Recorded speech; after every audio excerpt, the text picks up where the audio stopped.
என்னைக்கு திமுகவுடைய ஆட்சி வந்த காலத்திலிருந்து வேலியே பயிரை மேய்ந்தால் போல காவல்துறை காமுகர்கள் நிறைய பேர் இருக்காங்க தமிழ்நாட்டில். திருவண்ணாமலையில் பெண்ணுக்கு போலீசார் பாலியல் தொந்தரவு கொடுத்த விவகாரம் குறித்து செய்தியாளர் எழுப்பிய கேள்விக்கு பாஜக மாநில தலைவர் நயினார் நாகேந்திரன் பதிலளித்துள்ளார்.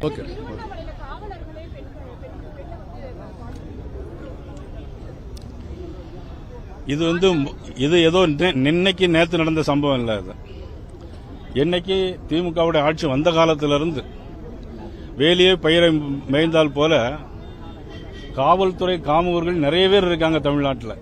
இன்னும் கண்டறிந்து அவர்களெல்லாம் தக்க நடவடிக்கை எடுக்க வேண்டும்.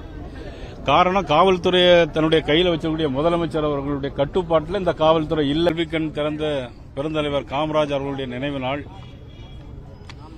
முன்னாள் பாரத பிரதமர் லால் பகதூர் சாஸ்திரி அவருடைய பிறந்த நாள் ஆக இந்த 3 நாட்களில் இவர்களெல்லாம் நினைவில் வைத்து மரியாதை செலுத்தியும் மாலை அணிவித்தும் பாராட்டுகள் தெரிவிப்பதில் பாரதிய ஜனதா கட்சி என்றுக்குமே முன்னிலை வைத்துக் கொண்டிருக்கிறது என்பதை இந்த நேரத்தில் நான் தெரிவித்துக் கொள்வதோடு, காந்தி அவர்கள் வழக்கறிஞராக இந்த தேசத்திற்காக வெள்ளை ஏகாதிபத்தியத்தை எதிர்த்து போராடிய ஒரு மாமனிதர், காந்தியாக இருந்தவர் மகாத்மா காந்தி என்று அழைக்கப்பட்டார்.